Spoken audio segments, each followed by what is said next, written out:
The bitter February wind swept through Oakwood Springs, rattling the windows of Henderson's Automotive, where Brian Hill hunched over the engine of a rusted Chevy. His calloused hands worked methodically, years of experience guiding him through another repair that would keep food on the table and heat in their modest home. The small Michigan town had seen better days, before the plant closures, before half the storefronts went dark. But Brian had stayed, anchored by memories and the responsibility of raising his daughter alone. "Dad, you almost done?" 8-year-old Ellie's voice carried across the garage, her breath forming small clouds in the cold air. She sat on an overturned crate, homework spread across her lap, brown hair escaping from pigtails as she waited for her father to finish his shift. "Just about, sweetheart," Brian called back, wiping grease from his hands with a worn rag. "Before we jump back in, tell us where you're tuning in from, and if this story touches you, make sure you're subscribed, because tomorrow I've saved something extra special for you." 3 years since Sarah had passed, and still the evenings felt too quiet, too empty. He'd thrown himself into work and fatherhood, keeping his head down and his heart carefully guarded. As they walked home through the snow-dusted streets, Ellie skipped beside him, her small hand tucked into his larger one. "Dad, there's this new girl at school," she began, that familiar note of excitement creeping into her voice. "Her name's Lucy, and she's really nice, but she seems sad a lot." Brian nodded absently, his mind already on dinner and homework and the stack of bills waiting on the kitchen table. Single parenthood had taught him to compartmentalize, to focus on the immediate needs rather than the emotional complexities that lay beneath. "She has to use an inhaler sometimes," Ellie continued, "and she told me she doesn't have many friends because she can't run around much. I thought maybe we could invite her over for a tea party this weekend. You know, like the ones Mom used to have with me." The mention of Sarah made Brian's chest tighten, but Ellie's earnest expression melted his instinctive resistance. His daughter had inherited her mother's compassion, that innate ability to see when someone needed kindness. "I suppose that would be all right," he said quietly, "but you'll need to ask her mother first." Saturday morning found Brian standing in his kitchen, watching Ellie arrange her mother's good china on the small table by the window. Sunlight streamed through the lace curtains Sarah had chosen years ago, and for a moment he could almost pretend she was still there, humming softly as she prepared for one of her elaborate tea parties. "They should be here soon," Ellie announced, smoothing the tablecloth with careful hands. She'd spent the morning baking cookies from Sarah's recipe, determined to make everything perfect for her new friend. The doorbell rang at exactly 2 o'clock. Brian opened the door to find a small girl with dark curls and pale skin, clutching an inhaler in one hand and her mother's fingers in the other. But it was the woman standing behind Lucy who made Brian's world shift on its axis. Rachel Bennett, though her last name had been different once. The woman he'd loved with the desperate intensity of youth, who had disappeared from his life 15 years ago without explanation, leaving only questions and a heartbreak that had eventually scabbed over but never truly healed. "Brian?" Her voice was softer now, seasoned by years and experiences he hadn't shared. Her dark eyes widened with recognition and something else. Surprise, regret, perhaps the same jolt of memory that was currently short-circuiting his ability to speak. Rachel. Her name felt foreign on his tongue after all these years. Ellie didn't mention. That is, she said Lucy's mother. "Mom, this is Ellie's dad," Lucy piped up, tugging on Rachel's coat sleeve, the one who said I could come for tea. Ellie appeared beside Brian, beaming. "Lucy, come see what we made."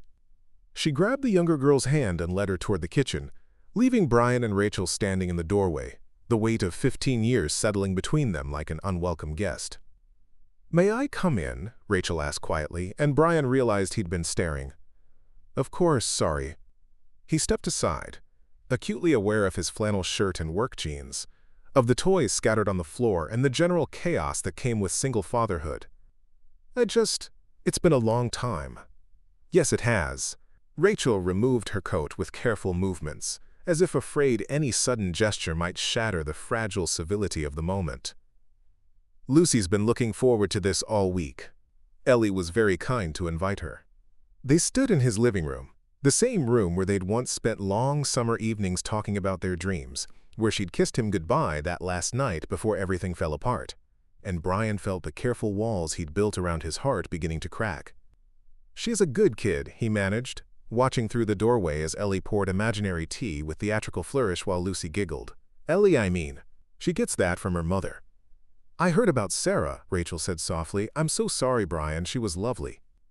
The simple acknowledgement of his loss, delivered without pity or awkwardness, undid something in Brian's chest. He'd grown tired of the careful way people spoke around his grief, as if mentioning Sarah's name might cause him to crumble. Thank you. He cleared his throat, searching for safer ground. Lucy seems like a sweet girl. Ellie mentioned she's been having some health issues. Rachel's face tightened almost imperceptibly. Chronic respiratory problems. We moved back here from Grand Rapids partly for the cleaner air, and partly because… She trailed off, then seemed to gather herself. The specialists here are supposed to be very good. You moved back? The words slipped out before Brian could stop them, carrying more weight than a simple question should. 6 months ago. Rachel's eyes met his briefly before darting away. I thought about… well, it's a small town. I knew we'd probably run into each other eventually. The kitchen erupted in delighted laughter, as Lucy apparently mastered Ellie's complicated tea-pouring technique. The sound of children's joy provided a welcome distraction from the undercurrent of tension and unspoken history flowing between the adults. They seemed to be having fun, Brian observed, grateful for something neutral to focus on. Ellie's wonderful with her, Rachel replied, and there was genuine warmth in her voice now. Lucy doesn't get to play with other children much. Her condition makes her other parents nervous.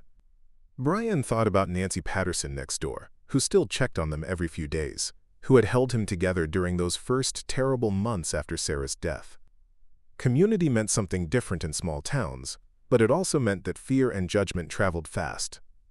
Kids are resilient, he said finally, and Ellie's never been one to let something like that bother her. I can see that.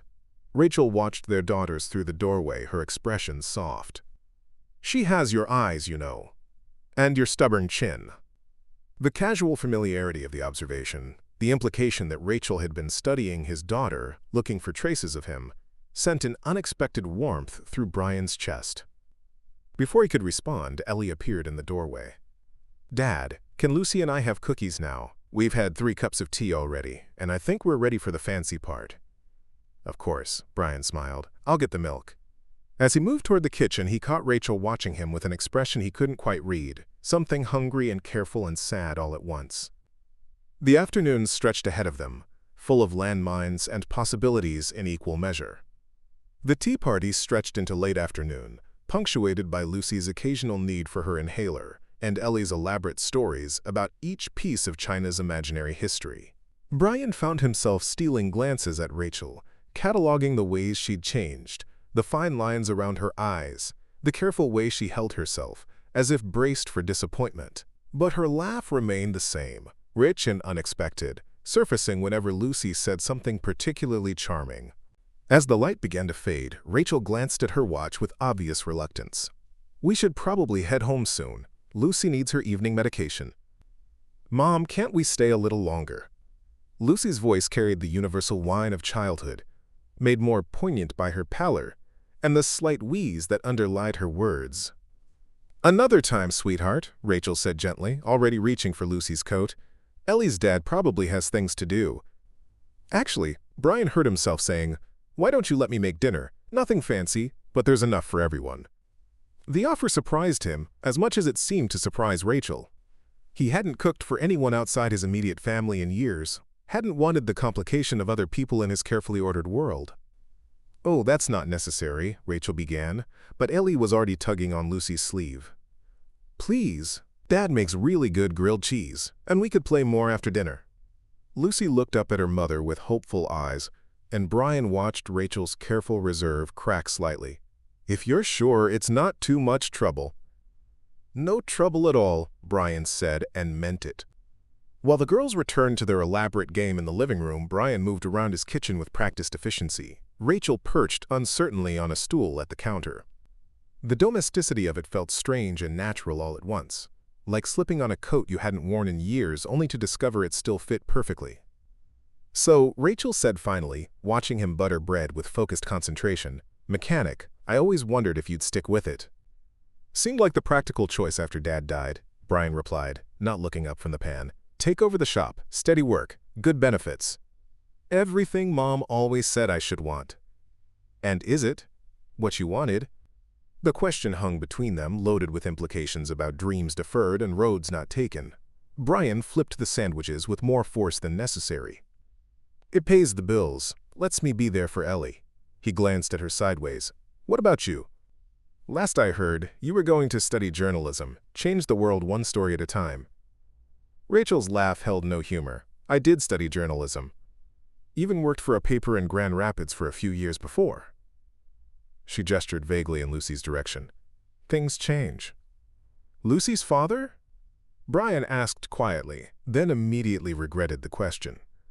Sorry, that's not my business. It's fine. Rachel's voice was carefully neutral. We divorced 2 years ago. Different ideas about what constituted a family when one child requires so much medical attention. The bitterness in her tone made Brian's hands still. He'd watched his own marriage weather the strain of illness. Sarah's long battle with cancer had tested every assumption they'd held about their life together. But they'd faced it as a team, held each other up when the weight became unbearable. I'm sorry, he said and meant it. That must have been incredibly difficult. The hardest part was realizing I'd been doing it alone for years already, Rachel replied. The divorce just made it official. She seemed to realize she'd revealed more than she'd intended, because she straightened on the stool and changed the subject. Ellie seems very mature for 8. She's been wonderful with Lucy today. She had to grow up fast after Sarah got sick, Brian admitted, plating the sandwiches and adding chips from a bag. Sometimes I worry it was too fast. Children are more resilient than we think, Rachel said, echoing his earlier words. Lucy's been through more medical procedures than most adults, and she still believes in tea parties and magic. The magic part's important.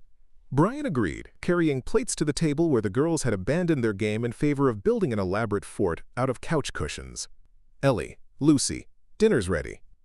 They ate in the dining room Brian rarely used, conversation flowing easier now around the safe topics of school and favorite movies, and Lucy's impressive knowledge of cloud formations. But underneath the normalcy, Brian felt the pull of unfinished conversations, questions that had been waiting 15 years for answers. After dinner, while the girls returned to their fort, Brian and Rachel found themselves alone with the dishes and the weight of everything they weren't saying. I should ask, Brian said finally, scraping plates with deliberate care, why you left. Rachel's hands stilled in the soapy water. Brian, I know it's ancient history, he continued, but I thought things were good between us, and then one day you were just gone. No note, no explanation. Nancy said your apartment was empty, like you'd never existed. Rachel was quiet for so long, Brian began to think she wouldn't answer. When she finally spoke, her voice was barely above a whisper. My father got a job offer in Chicago. He said we had to leave immediately, that there were debts he hadn't told me about. She lifted her eyes to meet his. I wanted to tell you, to explain, but he said we couldn't contact anyone from here, that we needed to disappear completely. Debts? Brian felt something cold settle in his stomach. What kind of debts? The gambling kind. The kind that get your legs broken if you don't pay. Rachel's laugh was hollow. I found out later he'd been betting on everything. Horses, sports, poker games in back rooms. We left with nothing but what we could fit in 2 suitcases. Brian absorbed this, thinking of the young woman he'd known. Proud, independent, fierce about her privacy. You could have trusted me. I would have helped. With what? You were 23 years old, working part-time at the garage and going to community college. What could you have done against men who weren't above hurting a teenager to make a point? The logic was sound, but it didn't ease the old wound. You could have called. Later, when things settled down. Rachel turned away, focusing intently on a water glass that was already clean. By the time things settled down, you were engaged to Sarah. The words hit Brian like a physical blow. How did you... Nancy Peterson's sister lived in Chicago. She saw the announcement in the paper, thought I might want to know. Rachel's voice was steady, but Brian could see the tension in her shoulders. I wrote you a letter congratulating you. Never sent it. Brian stared at her profile, trying to process the implications. Rachel, Sarah and I didn't get engaged until 2 years after you left, and we didn't get married for another year after that. I know. The admission was so quiet he almost missed it. But you'd moved on. Found someone who could give you the kind of life I never could. What was the point of disrupting that? The point? Brian said carefully, would have been letting me make my own choice about who I wanted in my life. Rachel finally turned to face him, and he saw tears threatening at the corners of her eyes. I was 21 years old, Brian. My father had just destroyed everything I thought I knew about our life. I was working 2 jobs just to keep us fed. And Lucy's father. God, David was everything my father wasn't. Stable, predictable, safe. When he asked me to marry him, it seemed like the smart choice. And now? Now I know that smart choices aren't always the right ones. She dried her hands on the dish towel with sharp, efficient movements. And I know that some mistakes can't be undone, no matter how much we might want to. In the living room, Lucy began to cough, a harsh, rattling sound that had Rachel moving before Brian could react. She was beside her daughter in seconds, helping her with the inhaler, murmuring soothing words until the coughing subsided. I think we need to go, Rachel said, her mask of composure firmly back in place. It's been a long day, and Lucy needs her rest. Brian watched her gather their things with practiced efficiency, the mother taking precedence over the woman who just bared her heart in his kitchen. Ellie protested the end of the playdate, but she could see Lucy's exhaustion as clearly as the adults could. At the door, Rachel paused with Lucy already buckled into the car. Thank you for today, for the invitation, for dinner, she gestured helplessly, for letting us intrude on your life. You didn't intrude, Brian said quickly. Ellie had a wonderful time. So did I. Their eyes met and held for a moment that stretched between past and present, between what was and what might have been. Then Lucy called for her mother, and Rachel stepped away. Maybe we could do it again sometime, Brian called as she reached the car. For the girls' sake. Rachel's smile was soft but guarded. Maybe we could. As he watched their taillights disappear down the street, Brian felt the careful equilibrium of his life shifting. For 3 years he'd built a world that was safe and predictable, focused entirely on Ellie's needs and his work. But in the space of one afternoon, Rachel had walked back into his life, carrying questions he thought were buried, and possibilities he wasn't sure he was ready to face. Inside, Ellie was already stacking the teacups with careful hands, her small face thoughtful.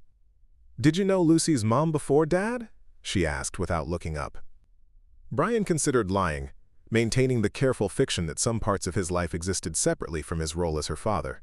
But Ellie had always been perceptive, and there had been enough secrets in her young life already. Yes, he said finally. A long time ago, before I met your mother. Ellie nodded as if this explained something she'd been wondering about. She seemed sad. Lucy's mom, I mean. Not like regular sad, but the kind that lives inside you.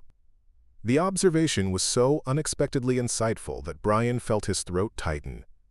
Sometimes people carry sadness for a very long time, he agreed. Like you do about Mom?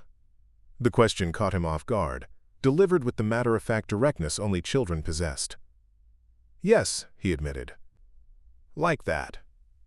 Maybe Lucy's mom needs a friend too, Ellie suggested, carefully wrapping the sugar bowl in tissue paper. Sometimes friends can help with the sad that lives inside you. As Brian helped his daughter put away the tea set, he found himself wondering if 8-year-olds might understand something about healing that adults had forgotten. Outside, the February wind rattled the windows, but inside, warmed by the memory of laughter and the possibility of second chances, the house felt less empty than it had in years. The call came on a Tuesday morning while Brian was elbow-deep in the engine of Mrs. Henderson's ancient Ford. Nancy Patterson appeared in the garage doorway, her face creased with concern, and Ellie hovering behind her with wide, frightened eyes. Brian, you need to come to the school, Nancy said without preamble. There's been an incident with Lucy Bennett. Brian's hands stilled on the wrench. In the week since the tea party, Ellie had talked about little else but her new friend. How Lucy knew all the words to songs from musicals she'd never seen. How she could draw horses that looked real. How sometimes she had to sit out during recess because breathing got too hard. What kind of incident? Brian asked, already reaching for his jacket. Severe breathing episode during math class, Nancy replied, her voice tight with the authority of someone who'd raised 4 children and knew real emergency from ordinary crisis. They called an ambulance, but apparently Rachel asked if you could meet them at the hospital. The request surprised him. Since Saturday's dinner, he'd thought about Rachel more than he cared to admit, but they'd had no contact beyond Ellie's reports of Lucy's daily adventures at school. That Rachel would reach for him in a moment of crisis felt significant in ways he wasn't ready to examine. "Of course," he said, wiping his hands on his coveralls. "Nancy, can you?" "I'll pick up Ellie from school and keep her at my place until you get back," Nancy interrupted. "Go!" St. Mary's Hospital sat on the outskirts of Oakwood Springs like a red brick fortress against the gray February sky. Brian had spent too many hours in these sterile corridors during Sarah's illness, and walking through the emergency room doors brought back memories he'd worked hard to bury. But this wasn't about him or his ghosts. This was about a 7-year-old girl who collected cloud facts and believed in the magic of tea parties. He found Rachel in the pediatric waiting area, hunched forward in an uncomfortable plastic chair, her hands clasped so tightly her knuckles had gone white. She looked up when he approached, and the relief in her eyes hit him like a physical force. "You came," she said simply. "Of course I came." Brian took the seat beside her, close enough to feel the tension radiating from her body. "How is she?" "Stable, for now." Rachel's voice was steady, but he could hear the careful control underneath. "It started during math class. Mrs. Rodriguez said Lucy just couldn't catch her breath, and then she started turning blue around the lips. Her inhaler wasn't helping." Brian had seen panic attacks, had held Ellie through her share of childhood emergencies, but the thought of Lucy, brave, imaginative Lucy, fighting for breath, made his chest tight with sympathetic fear. "What do the doctors say?" "That it's consistent with her condition, but more severe than usual." Rachel ran a hand through her hair, disrupting the careful style she'd worn to work. "Dr. Thomas thinks the cold weather might be a factor, or stress. He wants to keep her overnight for observation and adjust her medications." "Dr. Alan Thomas?" Brian asked, remembering the pediatrician who'd treated Ellie's pneumonia 2 years earlier. "He's good. Ellie adores him." "You know him?" "Small-town medicine. He took care of Ellie when she got pneumonia, and he was—" Brian paused, remembering those terrifying nights when fever had made his daughter delirious and every breath had seemed like a gift. "He was the one who got us through it. Ellie and me." Something in Rachel's rigid posture softened slightly. "I keep thinking I should have seen it coming. Lucy seemed tired this morning, but she's often tired. I thought it was just another regular day." "You can't predict these things," Brian said quietly. "I learned that with Sarah. You can watch for signs, follow every protocol, do everything right, and still get blindsided by the unexpected." Rachel looked at him with something that might have been gratitude. "How did you stand it? The uncertainty, the constant worry." "Some days I didn't," Brian admitted. "Some days I fell apart completely, and Sarah had to be strong for both of us. Other days I was the one holding things together. That's what partnership is supposed to be, taking turns being the strong one when the other person can't." The words hung between them, heavy with implication. Rachel had faced Lucy's illness alone, shouldering the weight of every decision and crisis without backup. It explained the careful exhaustion he'd seen in her eyes, the way she held herself as if braced for the next blow. "I don't know how to do that anymore," Rachel said quietly. "Share the load, I mean. David, when Lucy got really sick the first time, he just shut down. Started working later hours, traveling more for business. I think he convinced himself that if he wasn't there to witness it, it wasn't really happening. That must have been incredibly lonely." "It was." Rachel's admission was soft, but it carried the weight of years. "By the time I realized I was handling everything alone, it had been that way for so long, I'd forgotten what partnership felt like." A door opened down the hallway and Dr. Thomas appeared, still wearing scrubs but with the relaxed posture that usually indicated good news. Rachel was on her feet before he'd taken 3 steps. "Lucy's doing much better," he said without preamble. "The nebulizer treatment worked well, and her oxygen levels are back to normal. We'll keep her overnight as a precaution, but I expect she'll be ready to go home tomorrow morning." The relief that washed over Rachel's face was so profound that Brian found himself reaching out instinctively, his hand coming to rest on her shoulder. She didn't pull away. Preparing and narrating this story took us a lot of time, so if you are enjoying it, subscribe to our channel. It means a lot to us. Now back to the story. "Can I see her?" Rachel asked. "Of course, she's been asking for you, and for Ellie," Dr. Thomas added with a small smile. "Apparently there's an unfinished fort that requires immediate attention." "Ellie's with our neighbor," Brian explained. But I could bring her by later if that would help Lucy. Dr. Thomas nodded approvingly. Social support is crucial for pediatric patients. The connection with peers especially. Lucy mentioned that Ellie doesn't treat her differently because of her condition. Ellie lost her mother to cancer, Brian said quietly. She understands that being sick doesn't make someone fragile in all the ways that matter. As they walked toward Lucy's room, Rachel touched his arm lightly. You don't have to stay. I know you've already done more than… Rachel. Brian's voice was gentle but firm. I'm not going anywhere unless you want me to. Lucy's hospital room was painted in cheerful yellows and decorated with cartoon animals, but the medical equipment scattered around the bed told the real story. The little girl looked small and pale against the white sheets, but her eyes brightened when she saw them. Mr. Brian, she said, her voice hoarse but excited. Did Ellie come too? She's at Nancy Patterson's house, but I thought I might bring her by later if your mom says it's okay, Brian replied, pulling up a chair beside the bed while Rachel took her usual place on Lucy's other side. Can she bring the coloring books we were working on? I want to finish the horse picture for when I get home.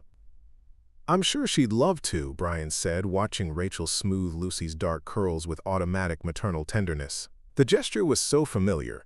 He'd seen Sarah do the same thing countless times with Ellie, that it made his chest ache with recognition. They spent the next hour playing quiet games and reading stories, Brian marveling at how naturally he and Rachel fell into a rhythm of shared caregiving. When Lucy needed water, Rachel was already reaching for the cup.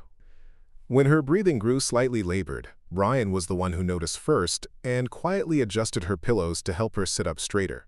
It felt like something they'd been doing together for years instead of hours. I should call Nancy, let her know what's happening, Brian said eventually, noting that visiting hours would be ending soon. And I should call my office, Rachel added. Let them know I won't be in tomorrow. They stepped into the hallway together, the familiar awkwardness returning now that they were alone. The crisis had temporarily suspended the careful boundaries they'd been maintaining, but now Brian found himself uncertain about what came next.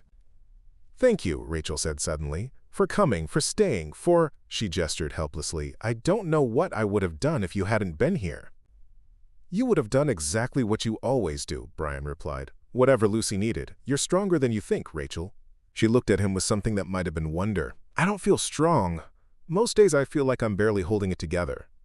That's what strength looks like sometimes. Barely holding it together, but doing it anyway. They were standing close now, close enough that Brian could see the flecks of gold in her dark eyes, could smell the faint scent of her perfume underneath the antiseptic hospital air. For a moment the years fell away, and they were young again, standing on her apartment steps while he worked up the courage to kiss her goodnight. Rachel, he began, not sure what he intended to say. I know, she whispered. I feel it too. The admission hung between them like a bridge they both knew they'd have to cross eventually. But not here. Not now. With Lucy sleeping 20 feet away and the weight of their complicated histories still settling around them. We should probably figure out what this means, Brian said quietly. What we're doing here. I know. Rachel stepped back slightly, creating space between them that felt both necessary and painful. But maybe we could figure it out together this time, instead of making decisions for each other. The reference to their past, to the choices she'd made 15 years ago that had shaped both their lives, was gentle but unmistakable. Brian found himself nodding, surprised by how much he wanted to try. Together sounds good, he agreed. As they returned to Lucy's room, Brian felt something shift inside his chest. For 3 years, he'd built his life around the simple goal of being a good father to Ellie. But watching Rachel navigate her daughter's illness with grace and determination, feeling how naturally he'd stepped into the role of supporter and partner, he began to wonder if there might be room in his carefully constructed world for something more. Lucy was dozing when they returned, her breathing even and peaceful. Rachel settled into the chair beside the bed, and Brian took up his position on the other side, both of them watching over the sleeping child like guardian angels with complicated histories and uncertain futures. Outside the hospital window, snow began to fall again, covering Oakwood Springs in fresh white silence. But inside Lucy's room, surrounded by the quiet beeping of monitors and the soft sound of a child's steady breathing, Brian felt something he hadn't experienced in years. The possibility of a future he hadn't planned for, built on the foundation of shared care and rediscovered trust. Lucy came home from the hospital on a Thursday morning that felt like the first real day of spring, despite the February calendar. Brian had taken the morning off from Henderson's Automotive, something that would have been unthinkable just 2 weeks ago, to help Rachel get Lucy settled back home. The small rental house on Elm Street was tidy but sparse, the kind of temporary feeling that spoke of recent upheaval and uncertain futures. The nebulizer goes on the nightstand, Rachel directed as Brian carried the medical equipment from the car. Dr. Thomas wants it close by for the next few days, just in case. Brian nodded, noting how Rachel's movements around the house were efficient but careful, as if she was still learning where everything belonged. Moving back to Oakwood Springs had clearly been more about necessity than choice, and the house felt like a way station rather than a home. "Dad, can Lucy come see our fort when she's feeling better?" Ellie asked, hovering in the doorway with the restless energy of an 8-year-old who'd been worried for days. "I made it even better while she was gone." "That sounds wonderful, sweetheart," Rachel replied before Brian could answer. "Maybe this weekend, when Lucy's had more time to rest." The easy way Rachel included Ellie in the conversation, treating her input as important rather than simply tolerating it, made something warm unfurl in Brian's chest. He'd dated exactly twice since Sarah's death. Awkward coffee meetings arranged by well-meaning friends, and both women had treated Ellie like an obstacle to overcome rather than an integral part of his life. "I should get back to work," Brian said reluctantly, watching Lucy curl up on the couch with the coloring books Ellie had brought to the hospital. "But if you need anything—" "Thank you," Rachel said, and there was something different in her voice now, less guarded, more open. "For everything. I don't know how to repay." "You don't need to repay anything," Brian interrupted gently. "That's what friends do." The word, friends, hung between them. Inadequate for the complexity of their relationship, but safer than acknowledging the undercurrent of something deeper that had been building since that first afternoon in his kitchen. Rachel's eyes met his for a moment before darting away, and he saw his own uncertainty reflected there. The rest of the week passed in a careful dance of almost normal. Brian found reasons to stop by, bringing dinner when Rachel worked late, helping Ellie with homework while Rachel dealt with Lucy's evening medications, fixing the leaky faucet in the kitchen that the landlord seemed disinclined to address. Small gestures that felt natural but carried the weight of something larger building between them. Friday evening found them in Rachel's backyard, watching the girls play a modified version of tag that accommodated Lucy's breathing limitations. The early March air was crisp but not bitter, carrying the promise of spring underneath winter's lingering grip. "She seems stronger," Brian observed, noting how Lucy's laughter came easier today, how the pale translucency of her skin was giving way to healthier color. "Dr. Thomas adjusted her medications," Rachel replied, "but there was more than medical intervention in Lucy's improvement. I think having a friend makes a difference too. She's been happier since she met Ellie." They stood close together at the porch railing, their shoulders almost touching as they watched their daughters create elaborate rules for their modified game. The domesticity of it, two parents sharing the simple pleasure of children's joy, felt both foreign and achingly familiar to Brian. "Rachel," he began, then stopped, unsure how to voice what had been building in his chest for days. "I know," she said quietly, not looking at him. "This is getting complicated, isn't it?" Maybe complicated isn't the right word. Brian turned to face her, noting how the fading light caught the auburn highlights in her dark hair. "Maybe it's just overdue." Rachel's breath caught slightly at his words, and when she finally looked at him, he saw 15 years of buried feelings flickering in her eyes. They were older now, shaped by loss and responsibility, and the hard-won wisdom that came from surviving life's unexpected blows. But underneath all of that, he could still see traces of the young woman who'd believed in forever and second chances. "Brian, I don't know if I'm ready for this," Rachel whispered. "My life is so complicated right now, with Lucy's health and starting over and—" "I'm not asking you to have all the answers," Brian said, stepping closer until he could smell her perfume, until he could see the exact pattern of gold flecks in her brown eyes. "I'm just asking if you feel it too, this pull between us." "Of course I feel it." Rachel's admission was barely audible. "I've felt it since the moment I saw you standing in your doorway, but feeling something and acting on it are different things." "Are they?" Brian reached up slowly, giving her time to pull away, and cupped her face gently with one calloused hand. Sometimes feeling something this strong is exactly when you should act on it. Rachel leaned into his touch for just a moment, her eyes falling closed as if she was memorizing the sensation. Then, before either of them could think too hard about consequences and complications, Brian kissed her. It was soft at first, tentative, a question more than a statement, but when Rachel's hands came up to rest against his chest instead of pushing him away, when she kissed him back with 15 years of longing and regret and hope, something inside Brian's carefully guarded heart cracked wide open. They broke apart when the girls' laughter grew louder, stepping back from each other with the guilty expression of teenagers caught by parents. But the damage was done, or perhaps the healing had begun. The careful boundaries they'd maintained since that first tea party had finally collapsed under the weight of too much history and too much feeling. "We can't," Rachel said, but her voice lacked conviction. "Why not?" Brian asked, though he already knew some of the reasons. Lucy's illness, Ellie's need for stability, the fact that they were both still figuring out how to be single parents in a world that seemed designed for couples. "Because I can't put Lucy through another upheaval if this doesn't work out," Rachel said, and there was pain in her voice now. "Because Ellie deserves better than watching her father navigate another relationship that might fall apart. Because we've both been down this road before, and we know how badly it can end." "We also know how good it can be," Brian countered, "and maybe we're older now, wiser. Maybe we've learned something from our mistakes." Rachel looked at him with something that might have been hope fighting against fear. "Maybe we have, but maybe isn't enough when children are involved." Before Brian could respond, Ellie appeared at the porch steps, breathless from playing. "Dad, Lucy says her mom makes the best hot chocolate in Michigan. Can we try some?" The request broke the tension, sending them back into the safer territory of parental responsibilities and ordinary evening routines. But as they moved into the kitchen, as Rachel heated milk and Brian helped Ellie find marshmallows in the pantry, he was acutely aware of every accidental touch, every shared smile, every moment when their eyes met across the small space.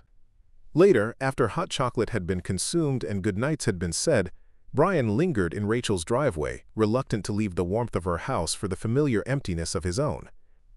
"This doesn't have to be complicated," he said finally, watching her through the kitchen window as she cleaned up the remnants of their impromptu gathering. Rachel came to the door, Lucy sleeping peacefully on her shoulder after being carried in from the couch where she'd dozed off during story time. "Everything about my life is complicated, Brian," she said softly. "That's not going to change just because I want it to." "Then maybe I could help with some of the complications," Brian offered. "Maybe you don't have to handle everything alone anymore." For a moment, Rachel looked like she might cry.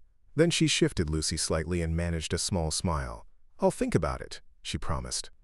As Brian drove the few blocks to his own house, he found himself thinking about the difference between wanting something and being ready for it.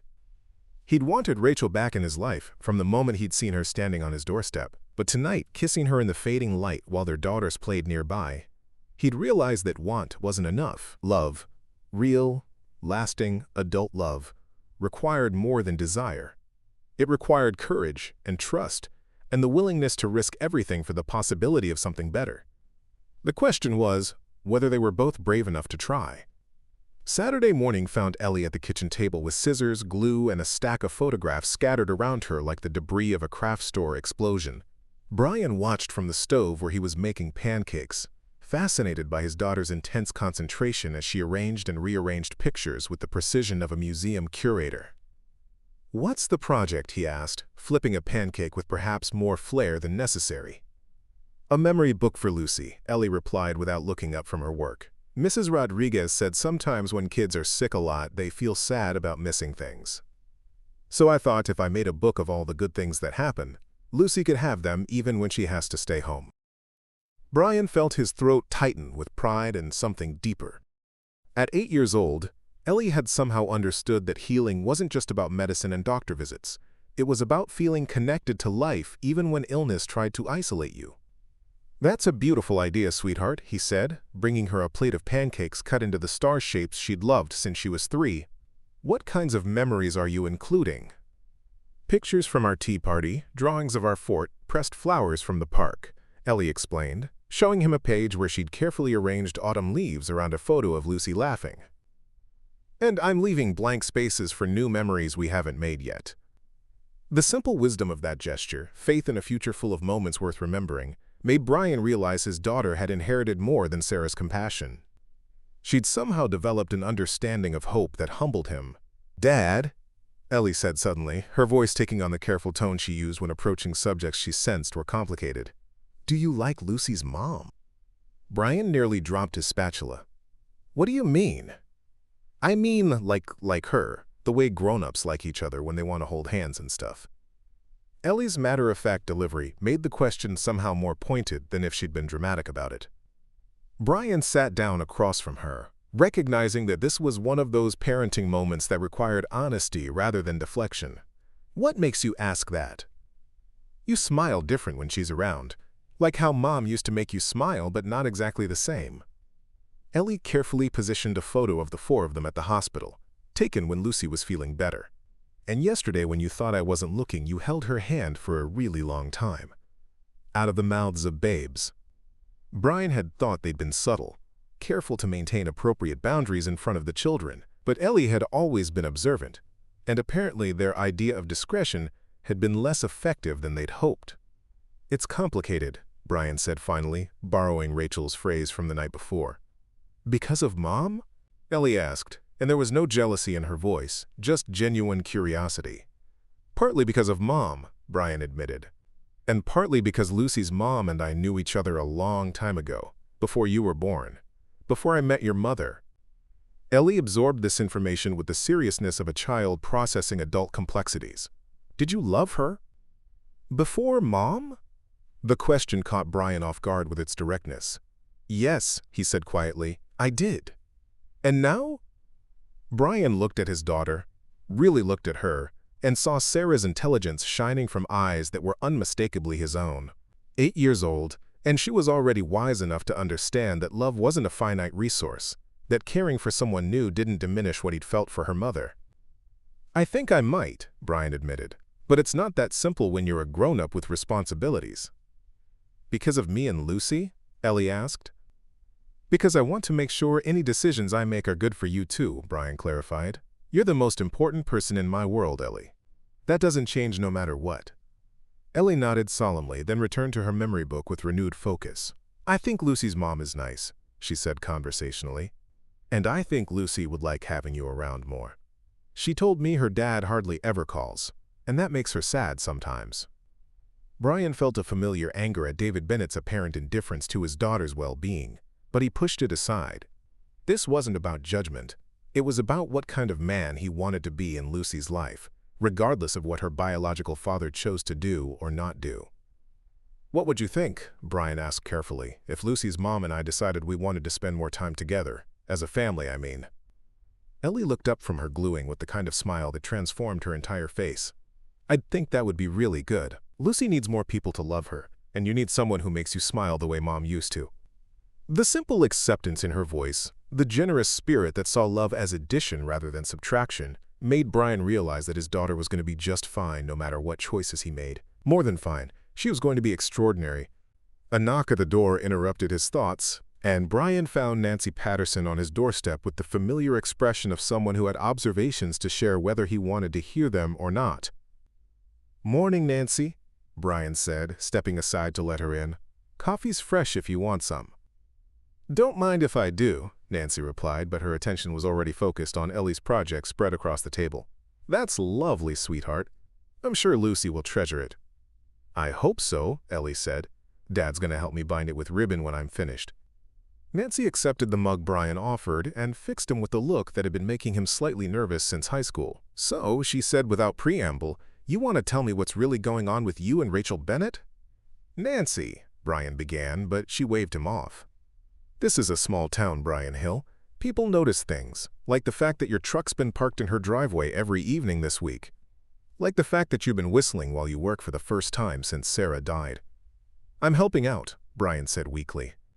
"Lucy's been sick, and Rachel's managing everything alone." "Uh-huh." Nancy's expression suggested she wasn't buying his explanation for a second. "And I suppose the fact that you two were practically glowing at Lucy's bedside had nothing to do with anything but charitable concern." Ellie looked up from her memory book with interest, clearly filing away this adult conversation for future consideration. Brian shot Nancy a warning look, but she was undeterred. I knew Rachel when she was young, Nancy continued, settling into her chair with the air of someone prepared for a long conversation. Sweet girl, but she carried herself like someone who'd learned not to expect good things to last. Broke my heart when she disappeared like that. Her father had debts, Brian said quietly. They had to leave town quickly. I figured it was something like that. Gerald Morrison was always too fond of cards and horses for his own good. Nancy sipped her coffee thoughtfully. Question is, what are you going to do about it now? I don't know, Brian admitted. It's not just about us anymore. There are the girls to consider, and Lucy's health issues, and the fact that we're both different people than we were 15 years ago. Different how? Nancy challenged. You're still the most decent man I know, and from what I can see, she's still the kind of woman who puts everyone else's needs before her own. Some things don't change just because time passes. Brian glanced at Ellie, who was pretending to focus on her project while obviously listening to every word. Some things do change, though. We both have children now, responsibilities we didn't have before. And maybe, Nancy said gently, that's exactly why you need each other more now than you did then. Single parenting is hard, Brian. I should know. I did it for 3 years after Tom died. Having someone who understands the weight of it, who can share the load, that's not something you walk away from lightly. What if it doesn't work out? Brian asked, voicing the fear that had been keeping him awake at night. What if we try this and it falls apart? Ellie and Lucy would pay the price for our mistakes. What if it does work out? Nancy countered. What if you spend the rest of your life wondering what might have been because you were too scared to try? Nancy's words echoed in Brian's mind long after she'd left. As he helped Ellie finish her memory book, carefully binding the pages with a blue ribbon that matched Lucy's favorite dress, he found himself thinking about courage and second chances and the difference between protecting the people you loved and simply protecting yourself. Dad, Ellie said as they admired their finished project, are you scared about Lucy's mom? A little, Brian admitted. Sometimes when something matters a lot, it can be scary to risk it. But isn't it scarier not to try? Ellie asked, with the devastating logic of childhood. What if she's scared too, and you're both too scared to find out if it could be really good? Brian looked at his daughter, wise beyond her years, generous of spirit, already understanding that love required courage, and realized she might be right. Maybe the real risk wasn't in trying and failing. Maybe the real risk was in letting fear make his choices for him. You know what? Brian said, gathering Ellie and her memory book into a hug. I think it's time we delivered this to Lucy. And maybe it's time I stopped being so scared of good things. As they drove toward Elm Street, the memory book carefully wrapped in tissue paper between them, Brian felt something shift in his chest.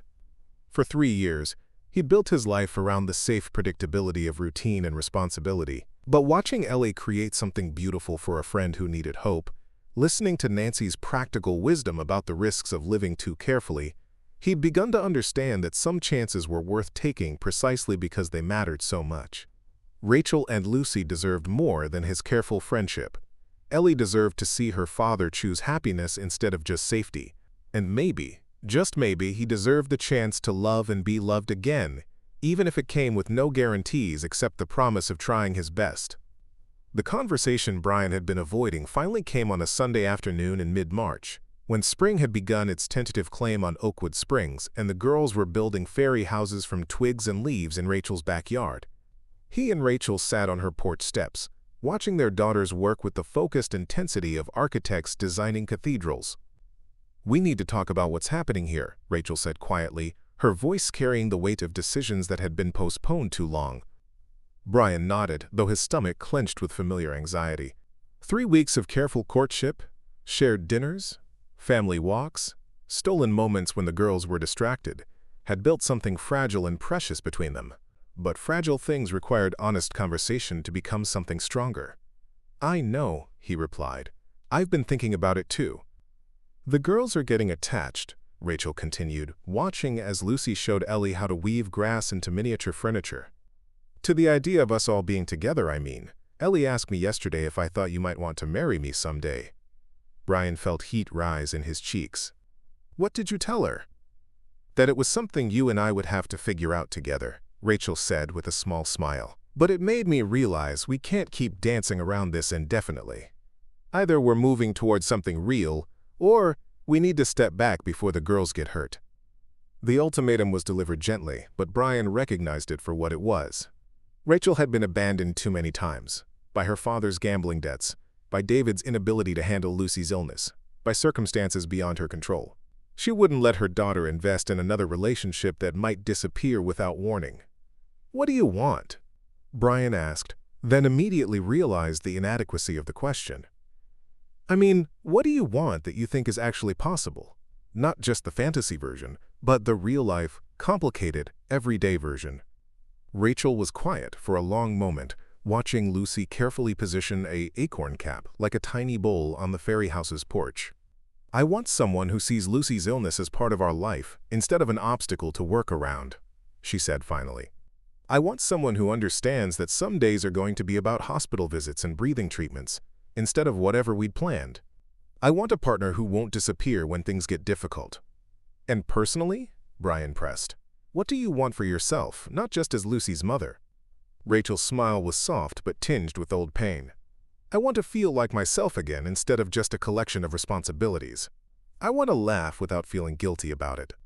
I want to believe that it's possible to build something good even when life doesn't follow the script you thought you were writing." Brian reached for her hand, intertwining their fingers with the careful reverence of someone handling something precious. "I want all of that too," he said. "And I want to be the person who helps you have it. Even knowing that Lucy's condition means uncertainty, that there will be emergencies and setbacks and days when everything revolves around medical appointments." "Rachel," Brian said, turning to face her fully, "I spent 2 years watching cancer try to steal Sarah from us. I know what chronic illness looks like in a family. It's not something that scares me away, it's something I understand." The relief that crossed Rachel's face was profound. "David couldn't handle it," she admitted. "Every time Lucy had a bad episode, he'd find reasons to be somewhere else. I think he convinced himself that if he didn't witness it, it wasn't really happening to his daughter.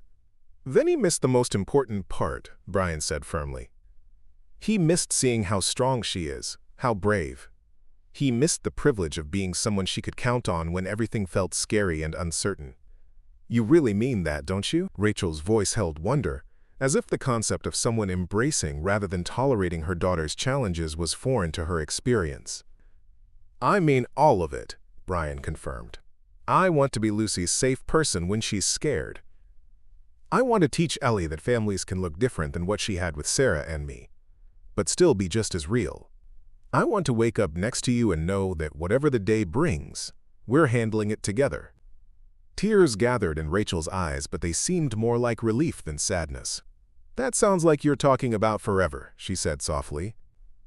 "Maybe I am," Brian replied, surprising himself with the certainty in his voice. "Maybe I'm saying that I'd like to marry you, Rachel Bennett. Not someday, not when everything gets easier, but soon. Because I love you, and I love Lucy, and I think we could build something really good together." Rachel's breath caught. "Brian, I know it's fast," he continued quickly, afraid she'd find reasons to refuse if he gave her time to think. "I know we've only been back in each other's lives for a few weeks, but I've loved you for 15 years, even when I thought I'd never see you again. And these weeks have shown me that what we had wasn't just young love.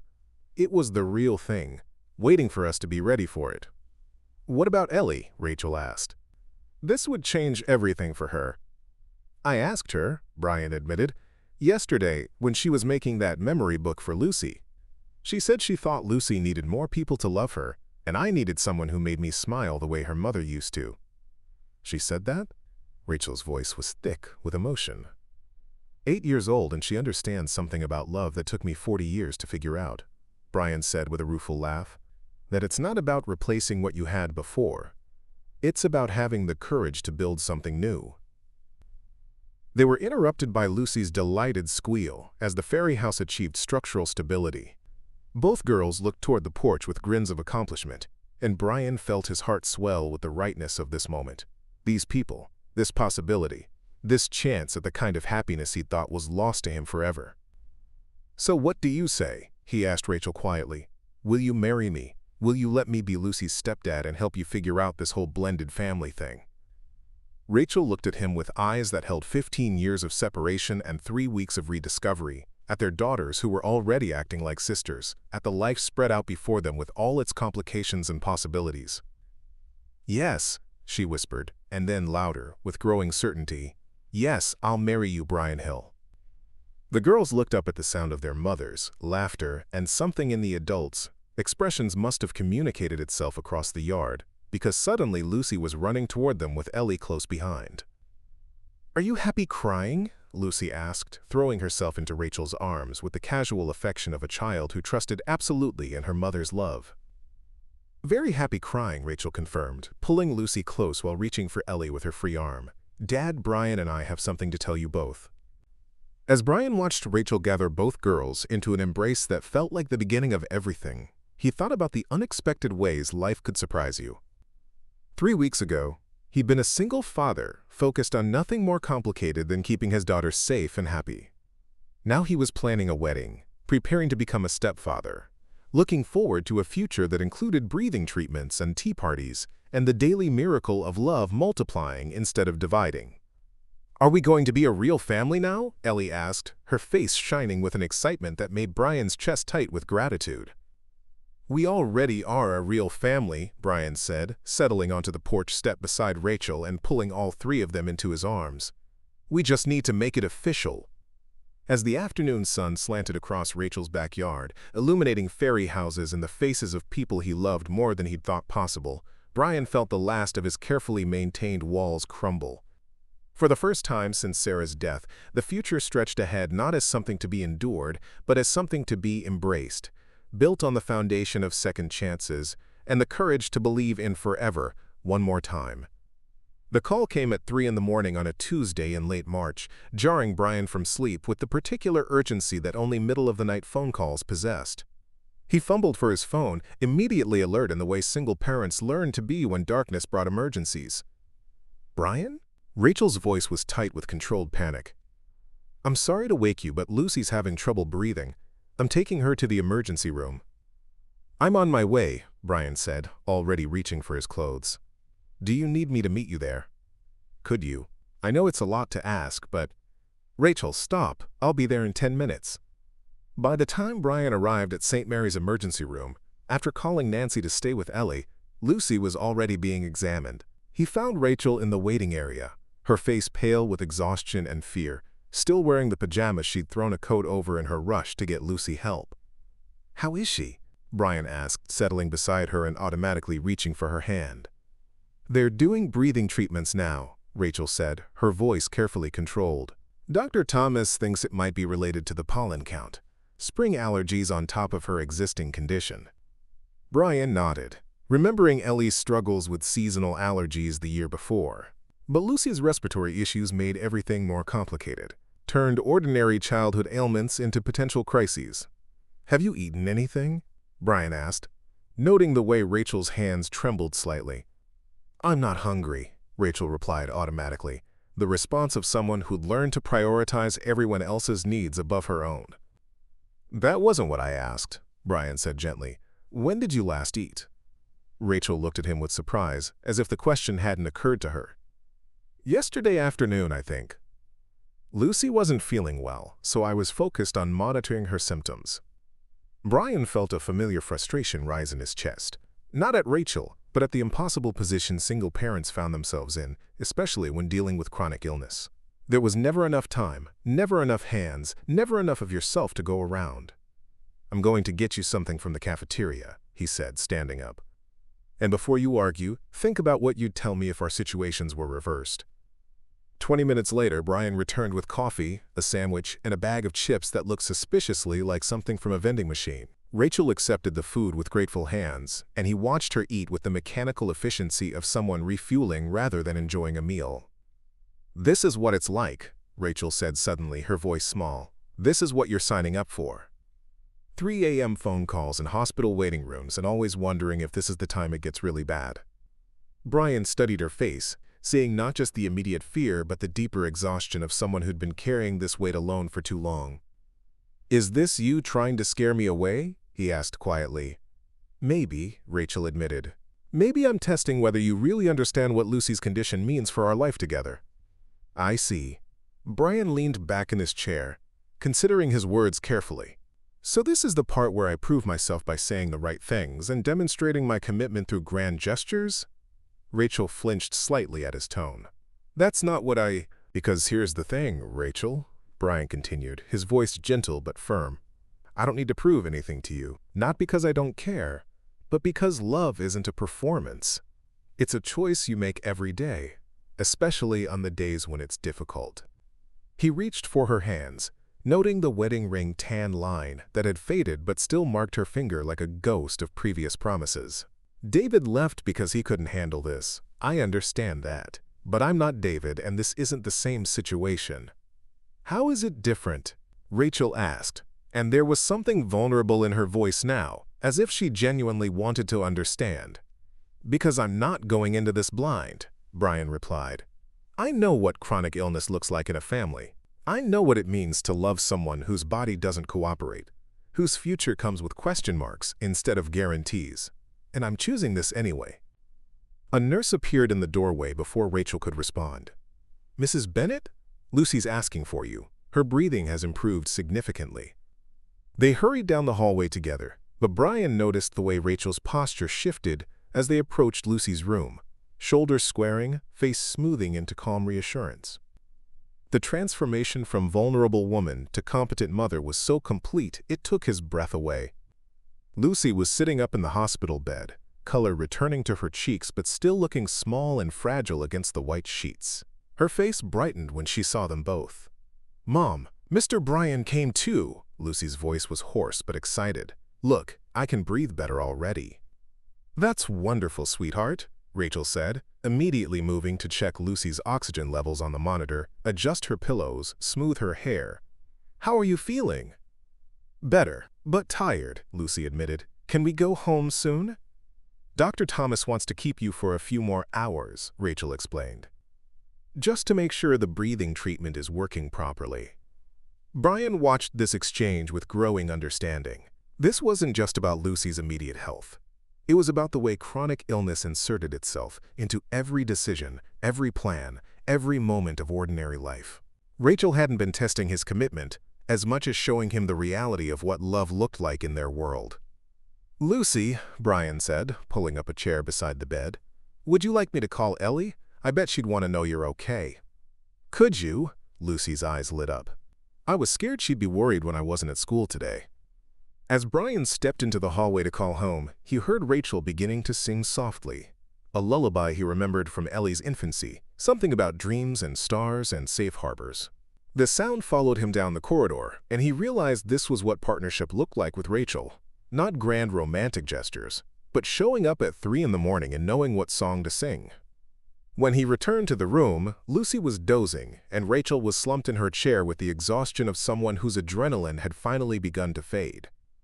"Ellie sends her love," Brian reported quietly. "She's making a get-well card to bring after school." "Thank you," Rachel whispered. "For coming, for staying, for—" She gestured helplessly at the hospital room, the monitors, the complex machinery of keeping her daughter healthy. "For being here when you needed me," Brian finished. "That's what families do, Rachel. They show up." As the morning wore on, they settled into the familiar rhythm of hospital waiting, one of them always awake while the other dozed, taking turns reading to Lucy, sharing terrible cafeteria coffee, and the kind of intimate conversation that only happened in fluorescent-lit rooms where time moved differently. "I'm scared," Rachel admitted as they watched Lucy sleep peacefully for the first time in hours. "Not just about today, but about what happens when her condition gets worse. And it will get worse, Brian. The doctors have been clear about that." "Then we'll handle that when it happens," Brian said simply. "Together." "How can you be so calm about uncertainty?" Rachel asked. "How can you commit to something when you don't know how the story ends?"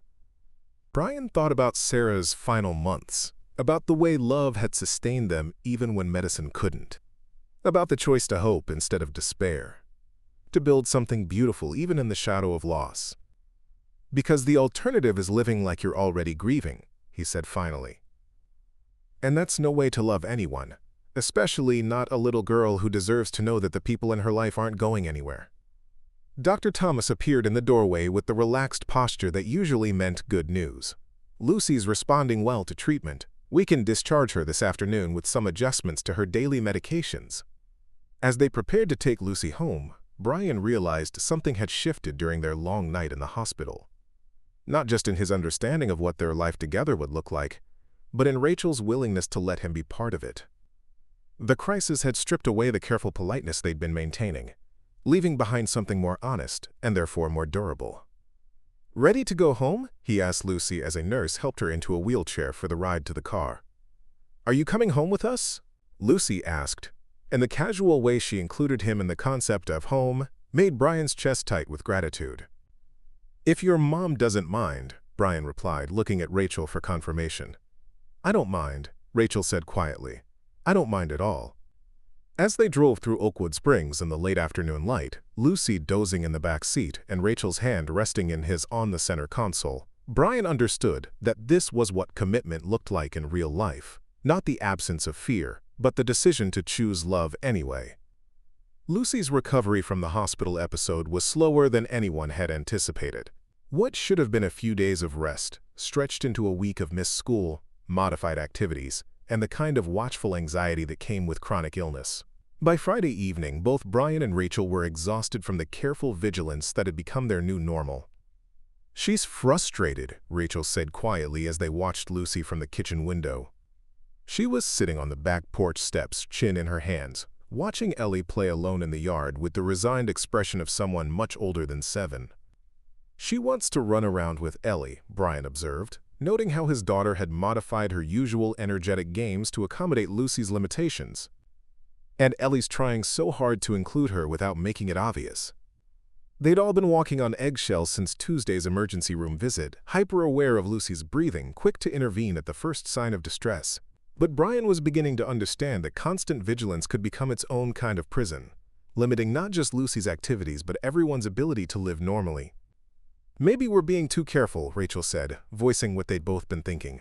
"Dr. Thomas said she could resume normal activities as tolerated." "What does Lucy say she wants to do?" Brian asked. Rachel smiled ruefully. "Everything. She wants to help Ellie finish building that treehouse platform in your backyard. She wants to ride bikes to the park. She wants to have a sleepover and stay up all night giggling." "So let her," Brian said simply. "What if something happens? What if we're not careful enough and she has another episode?" Brian recognized the fear in Rachel's voice. It was the same paralyzing anxiety he'd felt during Sarah's illness, the constant calculation of risk versus living. What if we're so careful that she never gets to be a kid? The question hung between them, heavy with implications about quality of life and acceptable risk, and the difference between protecting someone and imprisoning them with good intentions. "I don't know how to find the balance," Rachel admitted, "between keeping her safe and letting her live." "Maybe we figure it out together," Brian suggested. Maybe that's what partnership really means, sharing the weight of these impossible decisions. That evening, they gathered both girls in the living room for what Brian privately thought of as a family meeting, though he was careful not to use that loaded phrase out loud. "Lucy," Rachel began, settling beside her daughter on the couch. "How are you feeling? Really feeling, not just what you think we want to hear." Lucy looked surprised by the directness of the question. "Better," she said carefully. "My breathing is okay today, but everyone keeps asking if I'm tired or if I need my inhaler, and it makes me feel like I'm made of glass." Ellie nodded vigorously from her position on the floor. "Like when I had pneumonia and everyone treated me like I might break if they talked too loud." "That's exactly right," Brian agreed. "Sometimes when people love us, they get so worried about keeping us safe that they forget we need to live too." "So what do you want to do?" Rachel asked Lucy directly. "If you could plan the perfect weekend, what would it look like?"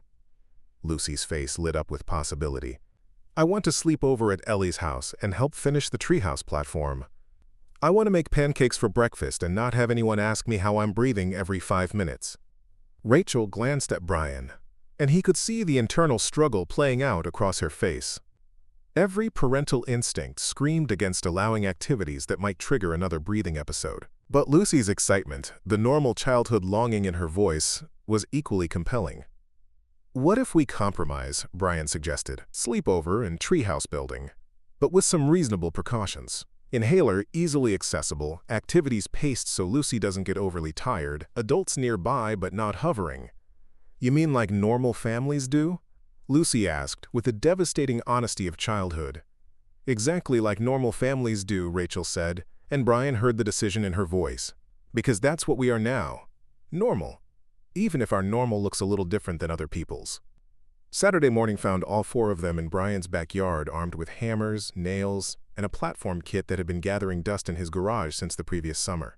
Lucy perched on a lawn chair in the shade, directing operations with the authority of an experienced foreman while periodically using her inhaler without making a production of it.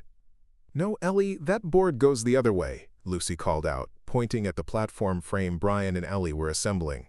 "The smooth side has to face up or we'll get splinters."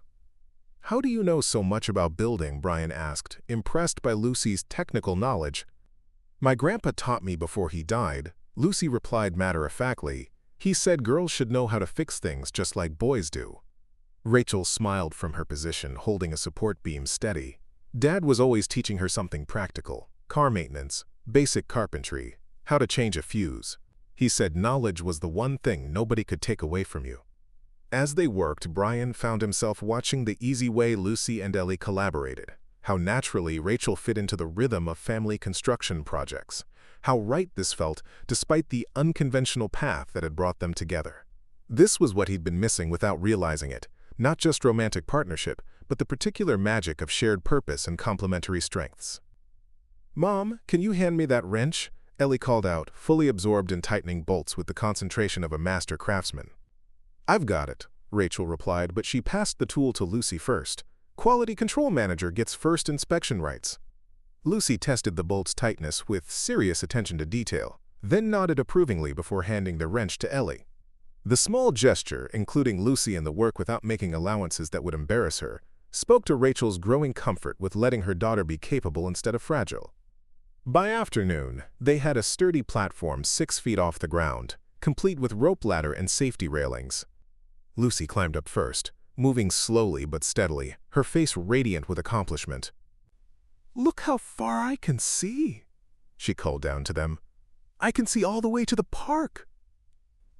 "And tomorrow we'll add walls and a roof," Ellie announced, climbing up beside her.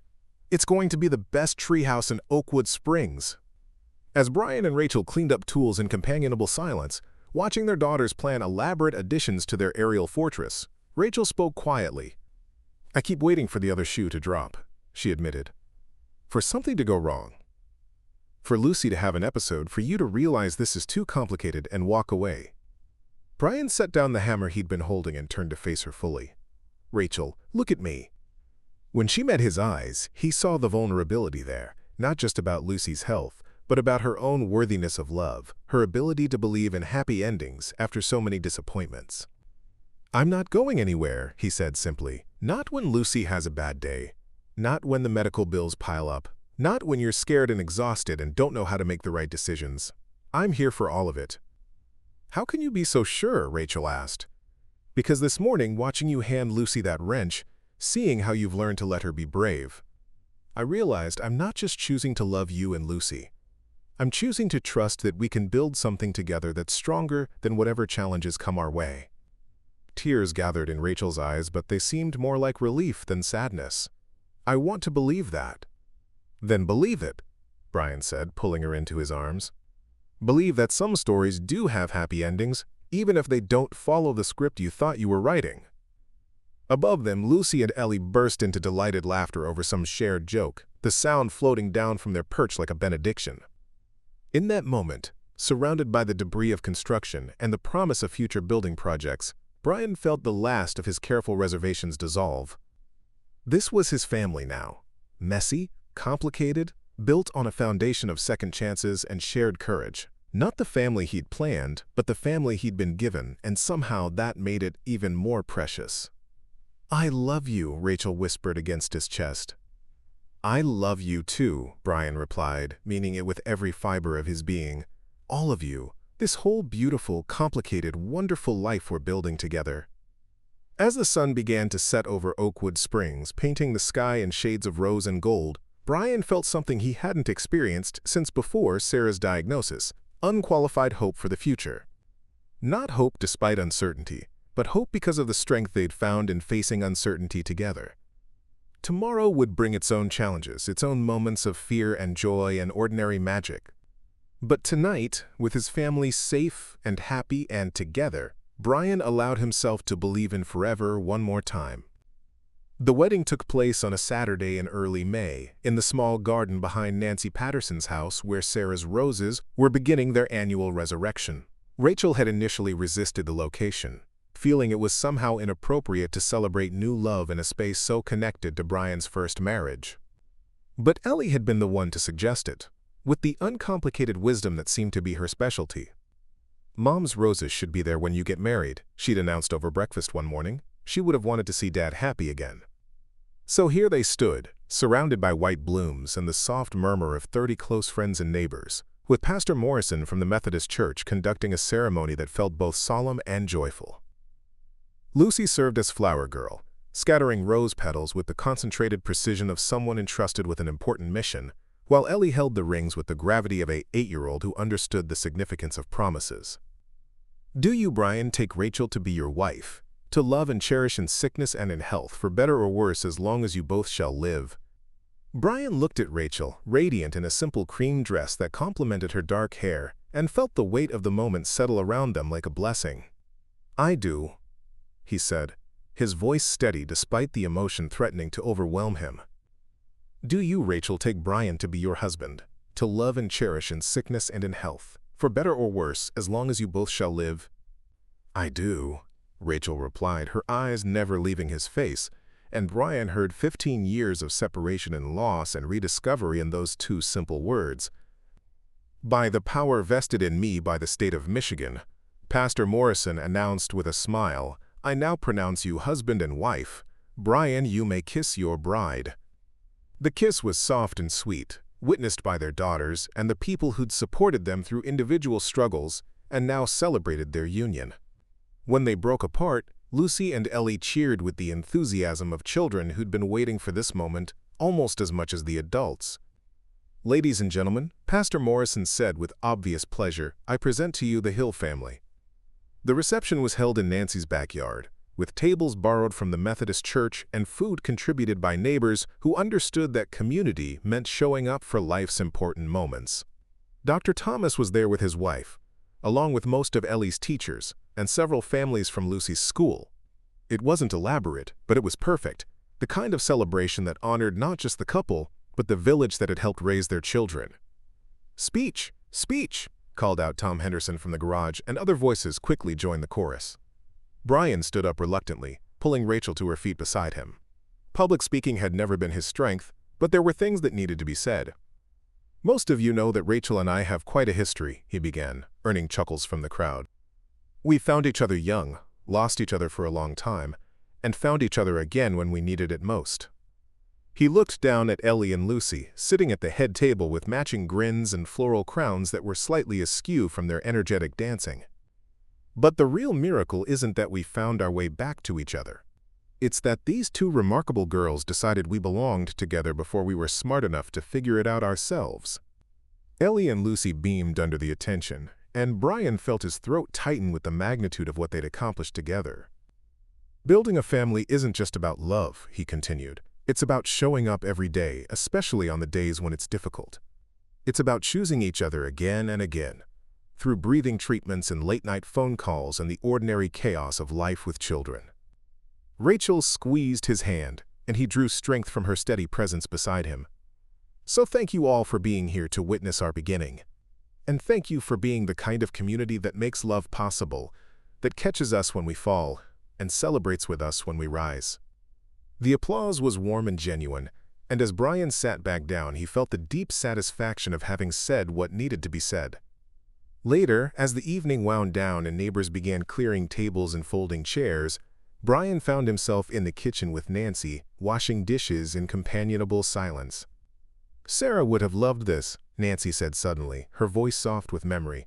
"The garden, the children, seeing you happy again." Brian paused in his dishwashing, considering Nancy's words. For 3 years, he'd carried the weight of survivor's guilt, the nagging feeling that moving forward somehow dishonored Sarah's memory. But standing in this kitchen, surrounded by the evidence of community support and new beginnings, he felt only gratitude. "I think you're right," he said finally. "She always said she wanted me to be happy, even if something happened to her. I just didn't know how to believe that until now." "Love isn't finite, Brian," Nancy said with the wisdom of someone who'd survived her own share of loss. "Loving Rachel doesn't diminish what you had with Sarah. It honors it." Through the kitchen window, Brian could see Rachel helping Lucy with her shoes while Ellie collected scattered rose petals from the grass. His wife, the word still felt new and wonderful, was laughing at something Lucy had whispered, her face radiant with the kind of happiness that came from knowing you were exactly where you belonged. "Dad, are you coming?" Ellie called from the doorway. "Lucy wants to see our room before bedtime." Our room. The casual possessiveness of it, the easy way Ellie had absorbed Lucy into the concept of home and family, made Brian's chest tight with pride. They'd worried about how the girls would adjust to sharing space, to becoming sisters, rather than just friends. But like so many of their concerns, it had proven unnecessary. Love, it turned out, was remarkably adaptive.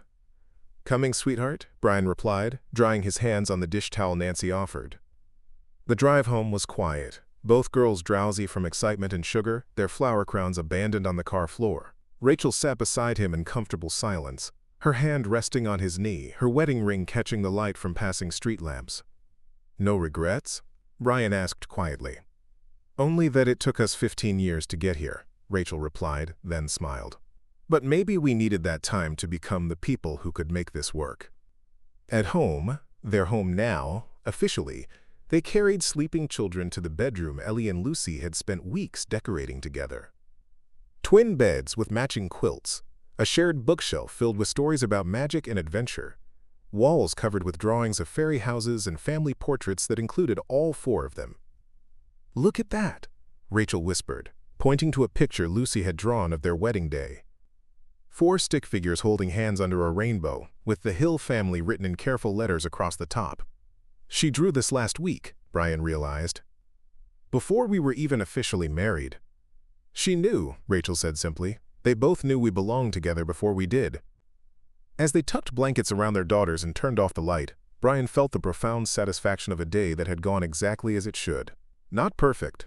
Lucy had needed her inhaler twice during the dancing, and Ellie had spilled juice on her dress during dinner, but real and joyful and theirs. In their own bedroom, as Rachel changed out of her wedding dress and Brian hung up his suit, they moved with the easy familiarity of people who'd already been living as a family for weeks. This was what marriage looked like in real life, Brian realized. Not just the ceremony and the promises, but the daily choice to build something together. "Thank you," Rachel said suddenly as they settled into bed together. "For what?" "For seeing us, Lucy and me, and choosing us anyway. For making me believe in happy endings again." Brian pulled her close, marveling at how perfectly she fit against his side. How right this felt after all the years of sleeping alone. "Thank you for letting me love you both," he replied, "for trusting me with something so precious." Outside their window, Oakwood Springs settled into Saturday night quiet, a small town where love stories still happened and second chances were possible. Inside their house, a new family slept peacefully, bound together by choice and commitment and the kind of love that grew stronger in the face of challenges. As Brian drifted off to sleep with his wife in his arms and their daughters safe down the hall, he thought about the unexpected ways life could surprise you. 6 months ago, he'd been a single father focused on nothing more complicated than keeping Ellie safe and happy. Now he was a husband and stepfather, looking forward to a future that included breathing treatments and tea parties and the daily miracle of love multiplying instead of dividing. It wasn't the life he'd planned, but it was better than anything he could have imagined, and tomorrow they'd wake up and begin the rest of their story together. 6 months later, on a crisp October morning that painted Oakwood Springs in shades of amber and gold, the Hill family gathered around their kitchen table for Saturday pancakes, a tradition that had evolved naturally from their first awkward breakfast together. Lucy sat cross-legged in her chair, carefully cutting her pancakes into perfect squares, while Ellie demonstrated the proper technique for achieving maximum syrup distribution. "Dad, can we go to the pumpkin patch after breakfast?" Ellie asked, her mouth half full of pancake. "Lucy's never been to Morrison's farm, and they have the corn maze this year." Brian looked at Rachel, who was refilling coffee cups with the efficient grace of someone who'd learned to manage morning chaos with aplomb. Lucy's condition had been stable for months now, her new medication regimen working better than anyone had dared hope, but they'd all learned to check in before making plans that involved physical activity. "How are you feeling today, sweetheart?" Rachel asked Lucy, smoothing a hand over her stepdaughter's dark curls. The gesture was automatic now, natural as breathing, and Brian felt the familiar warmth that came from watching his family love each other well. "Good," Lucy replied, pausing to use her inhaler with the matter-of-fact efficiency of someone for whom medical devices were simply part of daily life. "My breathing's been really good this week, and I want to see if we can find a pumpkin big enough to carve a treehouse into it." "A treehouse pumpkin?" Brian laughed, remembering their backyard construction project that had grown from a simple platform into an elaborate two-room fortress complete with rope bridge and weather vane. "That's very ambitious." "Mrs. Rodriguez says we should always dream big," Lucy announced with the authority of a 7-year-old quoting a beloved teacher. "And then work hard to make the dreams real." As they piled into Brian's truck an hour later, autumn wind whipping through the open windows and carrying the scent of wood smoke and dying leaves, Brian felt the deep contentment that had become his new normal. This was what happiness looked like in real life. Not constant joy, but the steady satisfaction of belonging somewhere, of being part of something larger than yourself. The pumpkin patch was crowded with families making their own Saturday memories, children racing between rows of orange spheres, while parents trailed behind with cameras and coffee cups. Lucy and Ellie attacked the selection process with scientific precision, debating the merits of various candidates with the seriousness of agricultural experts. "This one's perfect for carving," Ellie announced, hefting a medium-sized pumpkin with satisfying heft. "Good shape, no soft spots, and the stem still attached." "And this one," Lucy added, struggling with a pumpkin nearly as large as herself, "is perfect for being the biggest pumpkin anyone's ever seen." Brian and Rachel exchanged amused glances over their daughters' heads, the kind of wordless communication that had developed between them over months of shared parenting decisions and quiet conversations after bedtime. "I think we can manage both," Rachel said diplomatically. "But Lucy, let Dad help you with that one before you hurt yourself." As they loaded their harvest into the truck, along with apple cider donuts and caramel apples that would undoubtedly spoil dinner, Brian caught Rachel watching him with an expression he couldn't quite read. "What?" he asked, suddenly self-conscious. "Nothing," Rachel smiled, but there was something soft and wondering in her voice. "Just thinking about how different this is from last year. How much better everything is now." Last October, Rachel and Lucy had been settling into their rental house, still finding their footing in a new town while managing the constant anxiety of chronic illness alone.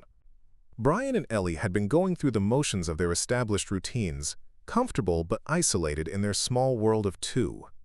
Now they were a family of 4, navigating corn mazes and pumpkin selection with the easy confidence of people who belonged together. "Better because we found each other again?" Brian asked. "Better because we were brave enough to try," Rachel corrected gently. "Both of us. Even when it was scary." As they drove home through the autumn afternoon, pumpkins rolling gently in the truck bed and their daughters planning elaborate jack-o'-lantern designs, Brian thought about the unexpected paths that led to happiness. Sometimes the best stories weren't the ones you planned, but the ones that found you when you were finally ready to receive them. The future stretched ahead of them now, not as something to be endured, but as something to be built together. One Saturday morning, one family tradition, one small act of love at a time. It wasn't the ending he'd imagined 15 years ago, but it was better than anything he could have dreamed. In the rearview mirror, he could see Oakwood Springs settling into evening, streetlights beginning to flicker on as families gathered around dinner tables and homework assignments. His town, his home, his family. All of it precious, because none of it had been guaranteed, all of it earned through the simple courage to believe in second chances. And tomorrow, they'd wake up and choose each other all over again. Up next, you've got 2 more standout stories right on your screen. If this one hit the mark, you won't want to pass these up. Just click and check them out. And don't forget to subscribe and turn on the notification bell so you don't miss any upload from us.